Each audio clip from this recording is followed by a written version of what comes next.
I'm Jack Kennedy, and we're here to bring you the latest in MMA.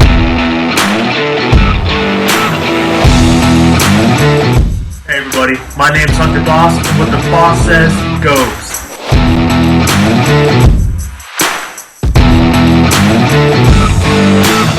What is up everyone, my name is Keelan McNamara, and you already know what time it is.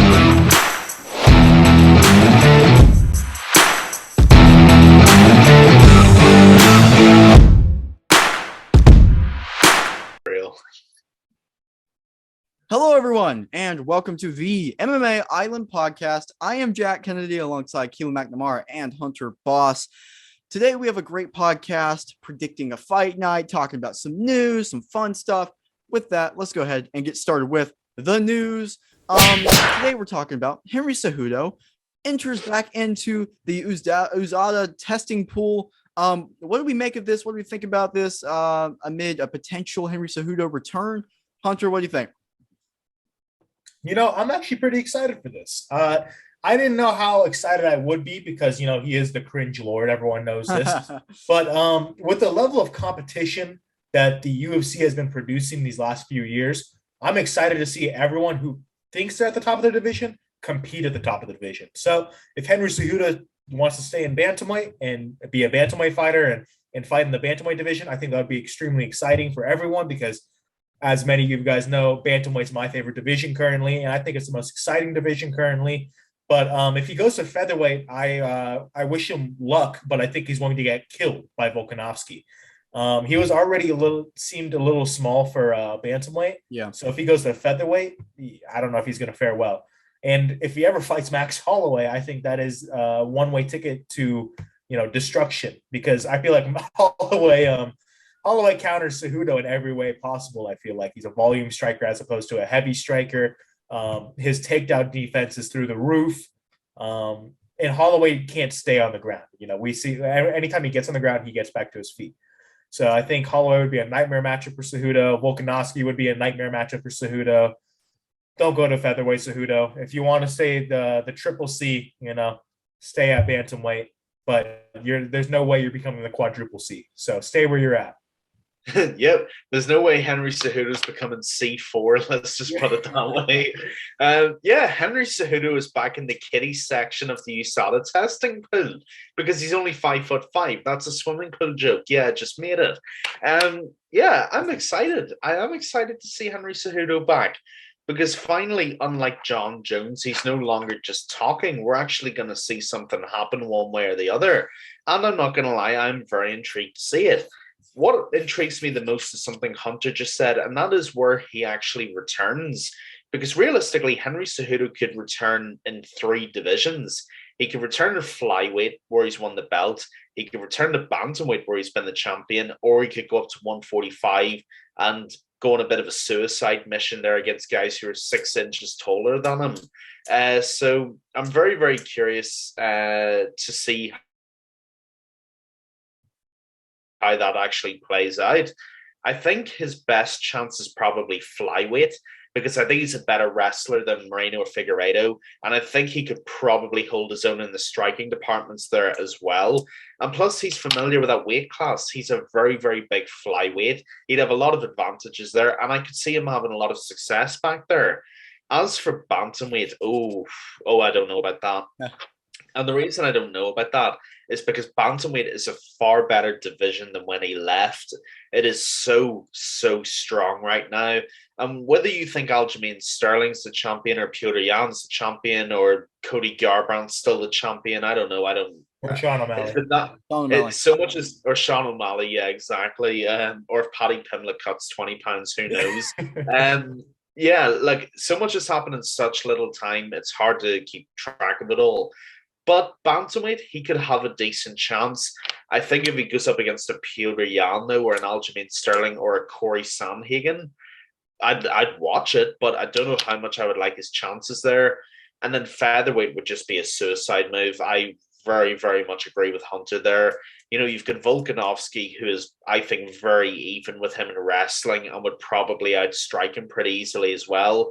Max Holloway, I don't even want to think about because that would just be a torture rack of a fight. Calvin Kattar, I think, would slice him up, and I think Yair Rodriguez would do something similar. Then you've got Brian Ortega in that mix as well, and it's just a volcanic mixture up there at 145. So I'm very excited to see what he's doing. I'm delighted that he's actually back and he's not talking about it to keep himself relevant. So whether it's a suicide mission or not, let's see what he's got. I'm happy to see him back. Yeah, no, I agree with you guys a lot. I think that if there's one thing that makes sense for him coming back, it would probably be the 145 title, because he's already conquered flyweight. And in my opinion, I think flyweight's probably the second best option if he's going to go back in right now. I would actually put bantamweight as the first, but that's only because Aljamain Sterling's the champion, and I'm assuming he's going to get an automatic title shot. And it's crazy to think about, but Aljamain Sterling might actually be the best possible matchup for him to go into that bantamweight division, even though it's super stacked. So I think that might be the decision. However, for his legacy, it doesn't make sense to come back for that. It doesn't make sense to come back for the flyweight division. The only thing that makes sense for him is who's the most dominant, one of the most dominant champions in the UFC right now. It's Volkanovski. Other than Holloway, which we all want to see that fight. What's the other featherweight title fight that you can make? You got to wait a little bit for that to happen. So I think that fight fits in great for Henry Cejudo as far as like making sense wise. If someone was just randomly to come back, he's also had a bit of trash talk with Volkanovski over Twitter and stuff, so you can market it a little bit that way. But at the same time, if we're talking about fights that realistically he would win, I don't think he would do good against Volkanovski at all, because when you look at Henry Cejudo and all of his attributes that why he wins, you apply all of those to Volkanovski as well. The wrestling, the selective striking, except for Volkanovski is a better striker than Henry Cejudo, more well-rounded, and at that weight class, going to be bigger, stronger, and more powerful. People dog on Volkanovski because of his height. Well, one, he's going to be taller than Henry Cejudo, which is crazy. Two, he used to weigh like 250 pounds as a rugby player, and now he's the 145. There is no way Henry Cejudo would win in a strength-to-strength matchup against Volkanovski, and with the power, I'm telling you. The other thing is ring rust. It's real for some people. It's not real for other people. But no matter what, stepping in that, you're going to be a little slow. You're going to have to feel it out a little bit, especially against a guy that's that high level against Volkanovski. Volkanovski goes right from the gate. He goes out there. He's going to put the pressure on. It's going to be a tough matchup for Henry Cejudo, assuming that's what he's going for. And that's what I think he would be going for to try and get that fourth belt.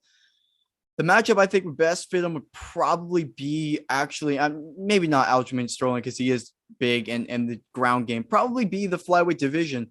But I don't think flyweight's an option for him. We talk about, just look how big he is right now. He looks so big. I don't think he'd be able to cut back down to flyweight within the time that he would do that and everything. So I don't think flyweight's really an option for him.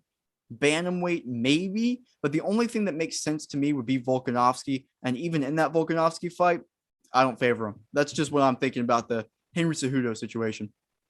Yeah, Jack. I agree. I think there's one reason to come back, and that's to become the third champion, the first ever three division champion in featherweight.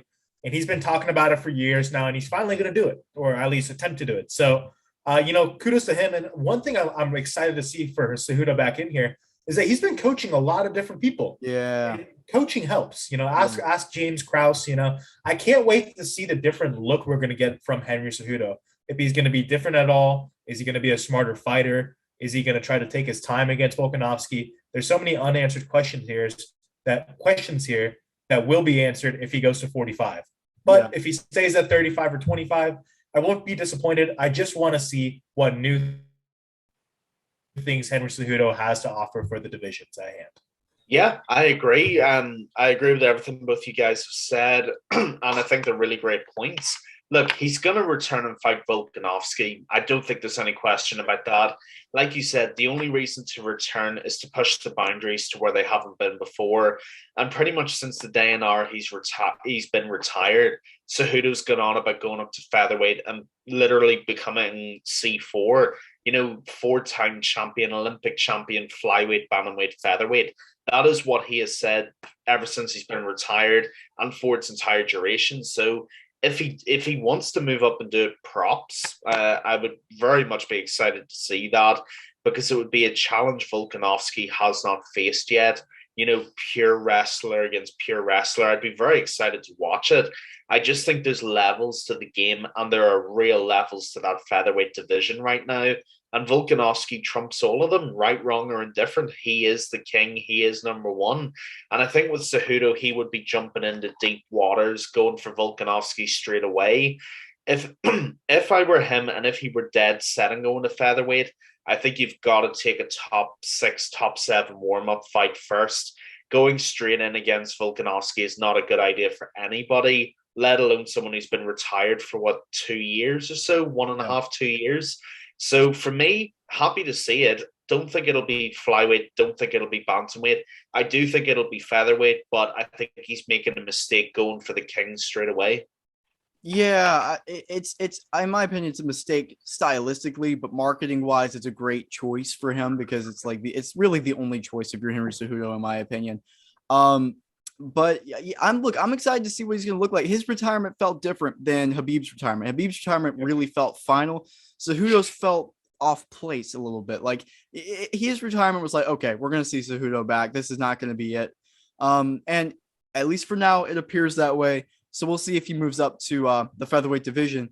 And speaking of the featherweight division, let's go ahead and move on to the best of the best. And we talked about this a little bit on the last podcast. And we were like, okay, let's go ahead and make this a segment, because it's something worth discussing, especially after now Chael Sonnen has called Volkanovski the greatest featherweight of all time. Hunter, who do you think is the greatest featherweight in MMA history? No offense, but not Volkanovski. Not yet. There's just I'm gonna try to destroy the Volkanovski argument real quick in one foul swoop. Okay.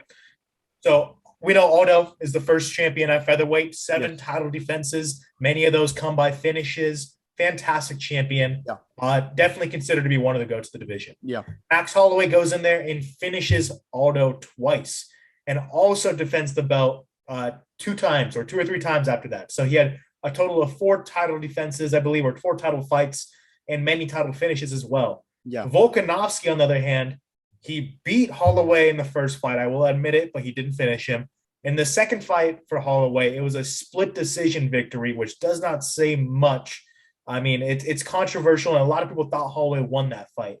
Volkanovski then went to go defend the belt against Brian Ortega, in which he did a fantastic job, but once again did not get the finish. And the fourth fight, TKZ, we all know how that went. He got the finish, first title fight finish he's had so far. That tells me right there that he's on his way to becoming a great champion and possibly the GOAT in the future. He's just simply not there yet, especially until he beats Max Holloway for the 3rd time, which is coming up soon, I hope. Yeah. But who I think is the 45-pound GOAT, I'm going to go with Holloway, just because he finished who we believed as the GOAT twice now, as well as be the best of the best in that division. And he's continuing to beat the best in the best division when he's not champion. I think that's very important. I think he's there. He's showing that, you know what, even though I lost, I'm not going to go on a losing streak like many other champions do. I'm going to stay relevant, and I'm going to stay active. And he has. He's beaten Yair Rodriguez, and he broke new striking records against Calvin Kattar's face. This man is dangerous. This man is coming back for the belt. He's going for the 3rd time. I think Holloway is the 145-pound GOAT. Very good argument, Hunter. Really like what you've done there. Got to say, I'm very impressed, but I disagree. It's not Max Holloway. It is Jose Aldo Jr., and I'm going to tell you why. I mean, look, we've had this. I'm pretty sure we've had this debate sometime before. I think it might have been just after that split decision Volkanovski fight, maybe a bit before that. But my perspective hasn't changed on it much, because I'm not seeing the dominance that I saw under Jose Aldo Jr. And that's what this comes back to for me. Look, in terms of fighter skill and ability and all the various attributes that we attribute to great fighters, Max Holloway's probably level with Jose Aldo. I would have no problem making that argument whatsoever. However, even though Holloway did beat Aldo twice, have to give you that, it's there in black and white. We had never seen before the dominance or longevity of someone like Jose Aldo, and we will never see that type of longevity again either. in Jose Aldo, we have probably one of the most brilliant pure strikers the sport of mixed martial arts has ever seen, period. Leg kicks that would destroy your leg for weeks afterwards. If you don't know what I'm talking about, look up Uriah Faber's leg after he fought Jose Aldo and see how well that went. I'll give you a hint in case you don't want to look at it. It looked a bit like the color of a grape. Read into that what you will. Look, Jose Aldo was just such a brilliant featherweight. He really, really was. He literally was the featherweight division until he lost to Conor McGregor in 2015. Let's not forget, Jose Aldo was the WEC featherweight champion, and he carried that through the UFC for about 5 or 6 years until he lost. And in total, when you consider the WEC reign and the UFC reign, the unification of those two titles, Aldo was the king of his division for over a decade.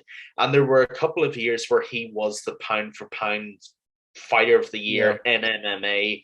I think I can't remember the years off the top of my head, but certainly around, 2011, I think.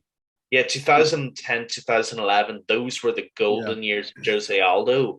And so, look, Holloway's a very good argument to make, especially having beaten Aldo. But for me, in terms of pure brilliance, in terms of holding the belt for as long as he did, and in terms of being as technically brilliant as he was, for me, it's still the King of Rio, Jose Aldo Jr. That's a great argument. I think when a lot of people are making the Volkanovski thing, it's just a lot of new MMA fans, but also just recency bias is crazy in MMA. Think about Gilbert Burns. The fight before this one was the Wonderboy performance, and what everyone was saying about Gilbert Burns after that one is boring. He's a boring fighter. All this after the Chimaev fight, no one remembers that. It's just it's MMA fans probably have the craziest recency bias in any sport. It's ridiculous. Right. Same thing with Kamaru Usman, right? Kamaru Usman being talked about as the GOAT for welterweight. Is he a phenomenal fighter and one of the greatest welterweights of all time? Yes, but he's not in that GOAT conversation yet. There's a guy named GSP who has that on lock for a long time. Anyways, about Volkanovski. Volkanovski, Holloway, Jose Aldo. Really for us, it's an argument between Holloway and Aldo. I think we've determined it down to, and I'm gonna lean towards Holloway. Although I love the Jose Aldo thing. For me, it comes down to this, right? So Hunter laid it out beautifully, right? So, and this is more of an argument against Volkanovski, but Volkanovski, it was still a close decision, but he won the first fight. The second fight, many people, in fact, I would argue the majority of people thought that Holloway won, right? So then that in itself, you have to have a third fight. You have to have the rematch, which is what we're waiting on. He beats Holloway a third time, and it's decisively, we think it was, okay, then we're talking. But for right now, no. The other thing is, too, we mentioned his finishes in title fights for Holloway, and Kevin mentioned it on the last podcast we did of Holloway willing to go up and challenge for the title. But my main argument for Max Holloway is, why did he have to go up after only 2 title defenses to go up to challenge for a title? It's because he had to wait. The era of Max Holloway, the blessed era, so long to happen because of the Conor McGregor mess and everything that was going on, that he cleaned out the division before he was champion. And that is why he's the greatest featherweight of all time. Because while Aldo, right, he came in from the WEC and they automatically gave him the belt into the UFC. Deserved everything, of course, right? They gave him the belt because he was WEC champion. So everybody he was fighting, right, was as him as the champion. Holloway was having to be the contender that was the number one guy and just had to clean out everyone. A lot like Renan Barão, although he was the interim champion, right? So he has those title defenses, except for Max Holloway is just a contender this entire time. Cleans out the whole division, which is why whenever he knocked out Jose Aldo, they had to do an immediate rematch because there was no one else ready because everyone else had already lost to Max Holloway. Beats Jose Aldo decisively again, right? And then just goes out and dominates all of his other opponents until we get to Volkanovski, and then we know there. So really, if you take a look at his record through the years, you see that Max Holloway has just he owned that division from whenever Conor first became champion in 2015 to until Volkanovski beat him by that decision, which is why I think, and a lot of those fights, as a contender, were a finish or a crazy decision that he would win. He would do some like badass moments with like Ricardo Lamas where he has to fight on lock, but he's like, screw it, let's throw it down. Look, that is Max Holloway. I think he's the greatest featherweight of all time. Jose Aldo, it's for me, it's so close. If we were doing percentage, I would do like 51%. I lean towards Max Holloway, the other 49 towards Jose Aldo, because Jose Aldo statistically does have the more title defenses, right? And he does have the bigger, I would argue Aldo has the bigger legacy of these big threes. I think that would be a great argument to make, especially with what he's doing at 135 now. However, when it comes down to it, whenever they actually did fight, and you could say, okay, it's past Aldo's prime, which is true or whatever, but that's still Jose Aldo. He was the champ and he regained his belt. Max Holloway finished him twice, plus all of the other stuff I already mentioned. So for me, that's why I lean Max Holloway in the greatest featherweight of all time conversation. I like it. I like it, Jack. That was a great point of how he cleaned out the division to start with. And I love how he's doing it again. That's the scary part. If this Holloway versus Volkanovski fight weren't to happen right now, who the hell does Volkanovski have to fight left in the top 5? Nobody. He's either beaten everyone that he's faced already in the top 5, or Holloway's beat them now, because Holloway's starting to do that. So Holloway beat Calvin Kattar. Holloway beat Yair Rodriguez. All those contenders that Volkanovski may want to face, he can't, because Holloway has already beaten them all. Holloway is absolutely insane. He will be absolutely insane forever. If he chooses to move to the lightweight, I will support him. I'll always be a Holloway fan. Maybe that's why I'm a little biased in saying this, but honestly, I think I have so much respect for Jose Aldo that I know that before the podcast started, I was still debating back and forth to myself who actually is the GOAT. And I think we've come down to it. Jack and I agree, Holloway. Hey, look, they're very good arguments, even though, again, I've been ganged up on by my American colleagues and friends. Look, I have no problem standing on my own in this because they're very, very good arguments. And Jack, I got to give you a lot of credit. Your argument is brilliant. It really is.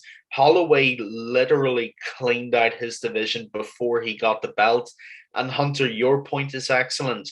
Volkanovski has either fought the top 5 or cannot fight the rest of it, because either he's cleaned them out or Holloway has. We need a new featherweight division just to keep it going again. Pretty much everybody in the top 15 has been beaten by either the champion or the guy who in many people's eyes is the people's champion of the division, depending on how you see it. Look, when it comes to Jose Aldo, and I will always defend Jose Aldo, I've always loved Jose Aldo, always been a massive fan of his anyway. I think the thing that hurts Jose Aldo's GOAT argument, is GOAT case, is probably the recency bias that you mentioned, Jack. I'm glad you mentioned that. And look, it's no real shock to say this. It's not controversial. Our sport is a casual fan propped sport now since it became mainstream. There is no real argument about that. And ever since Aldo lost to McGregor and since he lost to Holloway, people only see Jose Aldo as that fighter who lost to Conor in 2015 and who lost twice to Holloway, even though us three know he is so, so much more than that. But I think in terms of the general perception, that's what hurts Aldo's case, even though it doesn't in my eyes. In some ways, it only strengthens it. But to many people, that's what will always hurt Aldo's GOAT case for being number one. Look, I don't hate the Holloway one at all. In fact, in some facets of it, I do actually agree with it. I think if I had to put this down as a percentage, it would be 50.5% to Holloway and 49.5% to Aldo, because those are the metrics we're talking about here. It is incremental how close they are. Yeah. So I'm going to stick with Aldo just because I think I've made a fair enough case for him to be number one. But the Holloway case, I'm not against whatsoever. I think you both did an excellent job of constructing it. Yeah, I think also if Holloway goes out there and beats Volkanovski, and this Volkanovski that we're seeing that third fight is so huge, because if he wins that further cements it for me. Like that's got to be, that's the guy. And if Holloway beats him, then what else is there to do for him? So we'll see what happens. Let's go ahead and talk about this fight night coming up with the pick of the night. Luque versus Belal Muhammad. A bit of a weird one, to be honest with you. I didn't even know this was happening. I saw it and I was like, oh my goodness, Vicente Luque is fighting. What's our prediction for this fight? What's your pick of the night, Hunter? I got Vicente Luque. as my pick of the night. I think for a few obvious reasons. I'm not on the Bilal Muhammad hype train yet. I've said that a few times in this podcast. No really like real reason on why I'm not on it. I'm not clicking with him yet. Me and him aren't clicking. We're not besties yet. Me and Vicente Luque, on the other hand, though, we're starting to form a friendship here. I like a lot of what I'm seeing from Vicente Luque. I mean, if we talk about his 2 losses in the UFC, that's not his UFC debut. Stephen Thompson, when he just wanted to strike with Stephen Thompson, and when you're having a striking match against the best UFC welterweight striker and possibly one of the best strikers the UFC has ever seen, and you survive all 3 rounds, they'll still lose. That's a pretty good loss. Take what you learn. You're going to learn a lot from that fight and use it in your next fights. And he hasn't lost since that fight. Yeah. But the one before that was from Leon Edwards, who's currently titling or challenging for the title. So 2 former title challengers that you've lost to, I think, are great odds. And he's beaten so many people now too. He's starting to clean up that welterweight division. People are not noticing this. Like he's now that Max Holloway of the welterweight division. He is cleaning that shit out like there's no tomorrow. I mean, this man has fought everyone in that division, former champions, former title challengers. He's fought Tyron Woodley just recently, beat Tyron Woodley after it looked like he was going to lose, which honestly is a lot of like stock for me for Vicente Luque. Yeah. If you can get hurt and you can come back, especially against a championship caliber fighter, then that pays dividends in the future beyond belief. So I got Vicente Luque winning this fight. I'm gonna go 3rd round submission. Because Vicente Luque is a great black belt. He doesn't have as many submissions as he has knockouts on his record, though I do think that Luque will catch him with something, then submit him maybe in a triangle, possibly a guillotine. We'll see. And you guys know why I say that? Because what the boss says goes. I forgot. Thank you for reminding me. I appreciate that. Yeah, I forgot about that one again. Thanks for reminding us, Hunter. It's not like we hear it every other week, but no, fair enough. I like what you said there. I genuinely do. And look, Vicente Luque is my boy. He is one of my favorite welterweight fighters. Last year, in our very first iteration of the MMA Island Podcast draft, you may remember he was my welterweight pick. And I really like Vicente Luque. I've always thought he was an unbelievable fighter. And in him, I see a future champion. I genuinely do. Even with everything going on right now, I still believe he is worthy of that. And look, I think he does get it done against Bilal Muhammad again. Let's not forget, he's already beaten him once. Admittedly, it was 6 years ago at UFC 205, but he knocked him out brilliantly. And I can see something similar happening again here this weekend. Look, Bilal Muhammad is a great fighter and he's on an excellent winning streak and he fully deserves all the credit that he got. But the last time he fought a fighter like Vicente Luque was when he fought Leon Edwards, and he got lit up until the no contest ending, if you remember. It would be very hard to forget, but I know you guys remember anyway. And look, Vicente Luque is so well-rounded, it's not even fair. His kickboxing, I would argue, aside from Leon Edwards's, is the best in the division. I think it's that good. His jiu-jitsu is so good. Let's not forget, this man anaconda Michael Chiesa. Yeah. Have we just forgotten about that? Multi-level black belt Michael Chiesa, who everybody thought would tap out Vicente Luque, who then got caught in an anaconda by Vicente Luque, and only now he's getting his respect for the level of BJJ. For me, Vicente Luque is just such an amazing fighter. He really is. That's not taking anything away from Bilal Muhammad. I think he's great. But I think this is where recency bias kicks in again as well. And a lot of people looked at that Bilal Muhammad Stephen Wonderboy Thompson fight. And a lot of people forget that that was the smaller octagon, which I believe is in play on Saturday night as well. And look, Wonderboy is, a karate fighter, and karate fighters need a lot of space to operate. Why he took that fight in the Apex octagon, I don't think I'll ever understand. Because as someone who's mostly wrestling based like Bilal Muhammad, a smaller octagon is exactly what you want. It's easier to trap a striker, it's easier to get him down, and it's easier to keep him down. The problem with Vicente Luque is that you've got a much more evenly matched fighter there. Someone whose clinch work is so underrated. Someone who knows how to keep a fight standing, and someone who knows how to hurt you when that fight is standing. So for me, I really like the submission shout from Hunter because I can see it when I see how this fight plays out. But I can actually see another knockout as well. I see maybe Vicente Luque with a third round knockout for me. I think Bilal's going to come in a little hot. I think Luque's going to get out of the way. And I see maybe a head kick TKO for Vicente Luque. Yeah, I like that a lot. Luque is one of our on the favorite side of fighters for the podcast, I would say. Especially, I know Keelan kind of kicked it up, but I have really fallen on the hype train of Vicente Luque. For me, he's not Rakic. Let's put it that way. Luque's on the good side. Yeah, he's on the opposite side of the spectrum. For me, the fight that really opened my eyes for who he is, was the Michael Chiesa fight, because that fight I actually predicted Chiesa to go in there and get it done. Off the momentum he was doing, and for the most part for the fight, how it was going, Chiesa was doing great. He was on the ground, but Luque is one of those guys who's just fearless. He does not care if your ground game is like that. And Chiesa, like a lot of guys that are jiu-jitsu based, if they know they have such an advantage over you, they kind of leave themselves a little bit exposed in areas because they know you're not going to take that opportunity and risk getting tapped out yourself. Luque's like, you know what? I'm a black belt too. Went out there and tapped Chiesa out, which very few people on earth can or are able to do. So that really shocked me. And that's whenever I was like, okay, Luque is the real deal, which is why, to be honest with you guys, I think this fight might be a little disrespectful to Vicente Luque. I think he deserves a higher up opponent, but welterweight's just so wild right now, and it makes sense. Look, it's rare that we all agree on here because we try and mix it up, but I am very heavy Vicente Luque on this one. You could mention, so I'll mention the previous fight. It's a long time ago, 6 years ago it was.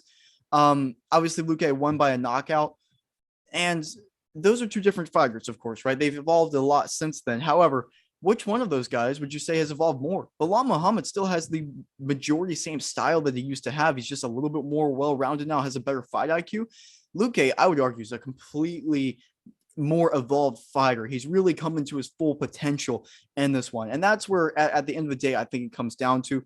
And also, if we're going to look back on that, the one takeaway we can have is Bilal Muhammad can get knocked out by Vicente Luque. It has happened before. In my opinion, it will happen again. I'm going second round knockout for Vicente Luque. And you know why that is, guys? Because if you want the facts, you listen to Jack. Boom. You heard it here first. Look, it's that and what the boss says goes this week. We're all in unison. We're in unison. It's the double guarantee right here. Yeah, you know? yeah. I need back if wrong. But I want to touch on a point you said, Jack, because I think it was a fantastic point, and that's the evolution of both of these fighters. Yeah, I was going to talk about this, and then you started talking. I'm like, oh, thank you. No, but I would love to talk about is let's take a look at both their last performances and see who shocked the world more. Yeah. Though Bilal Muhammad definitely shocked the world being an underdog and winning the fight, I think that Luque definitely shocked everyone more because he had that submission over Chiesa. I mean, when we're looking at fighters' evolution, we're looking at what new things they can do. Yeah. Bilal Muhammad, we take a look at his last few fights, we see that he can't strike with the best strikers in the division. We saw that, yeah, he can wrestle, but we knew that before. We knew he could wrestle. He's a wrestler, and he out-wrestled a striker. Mm-hmm. I mean, that was impressive in all its right, but it wasn't, jaw-dropping. Yeah. Like it was seeing Vicente Luque submit one of the best ground practitioners in the division in Michael Chiesa. Yeah. In his few fights before that, he tried striking with Stephen Thompson. Though he lost that fight, granted, it showed that he's willing to try to learn and try to put himself in those dangerous positions to make sure his future is better in general. So just for those reasons right there, in the evolution of the fighter, I think Luque has evolved more. Luque has more weapons. He can strike, he can submit, and he can grapple. And therefore, I think Luque's got that dub secured. Yeah, I agree. I do agree with both you guys. I think Vicente Luque is just such a sharp weapon with so many different facets to his game that He really can't. He's proven he can win a fight any way that he wants to, in any way that he needs to. And I think that versatility is only going to continue to serve him better as his career goes on and as his fights go on higher up the division. I think Bilal Muhammad, as I said, is a great fighter. None of us are going to argue that. But I just think Vicente Luque is a level or two ahead of that. And like I said, I bring it back to the Leon Edwards fight because stylistically, that's who I can best compare Vicente Luque with. That sort of pure kickboxing style. And Bilal Muhammad just could not keep up with him. You know, he looked second best to every punch, to every kick, to every shot that Leon Edwards threw that night. And again, unfortunately, the fight ended the way it did, but we can't change things. They are the way they are. So for me, it's going to be Vicente Luque because I just think he is at that level. And Jack, one thing I'm glad you mentioned as well is that previous fight.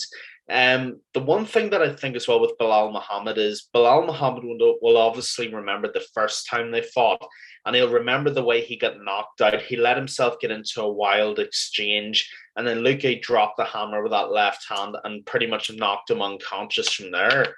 A part of me wonders if Bilal Muhammad is going to be almost hesitant to get into those firefights again, remembering how it ended the last time. And I think he will perhaps be hesitant to be I think he'll be a little more conservative than he normally is because Vicente Luque will only be better at exploiting the areas that he left the last time because Vicente got caught up in the firefight the first time and managed to get the hand through in that first meeting. But I do think if that were to happen again, Vicente's more composed. I think he's better. I think he will know when to bring that through and when to get the job finished. So for me, Bilal Muhammad has got to be very careful in this fight. I think he'll be more conservative, and I think that will almost be his downfall this time. And guys, do you want to know why? Do you want to know why that's what's going to happen? Okay. Because when you want to know who to back, you listen to the Mac. That's pretty good. Oh, you know what? That might be the one to go for you as well. Yeah, you missed on the first round here. You got all right. Well, yeah. No, I thought of it on the fly. Give me some credit. yeah. You missed the first round. You gotta do it. You gotta do it on the first round. But I got my own round. I do it on the second round now. Yeah. Yeah. No, right on. Yeah. The one thing I want to add to all of this because we've all covered it great. Is Luque needs to call a shot after this one. He needs to call for like not even a top, I would say a top 3 opponent he needs to call for right here. I think he needs to aim for maybe Gilbert Burns. That might be the fight to do, honestly. He needs to call someone out big. Well, Masvidal's in jail. I would say Masvidal, but we don't know. That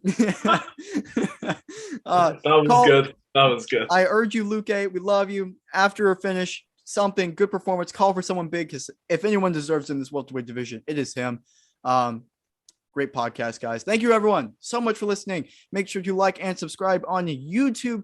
You can listen to this podcast everywhere, literally everywhere, including iTunes and Spotify. Make sure to follow us on Instagram at MMA.island and our website, MMAisland.net. Again, everyone, thank you so much for listening and great podcast, guys. Thank you, guys.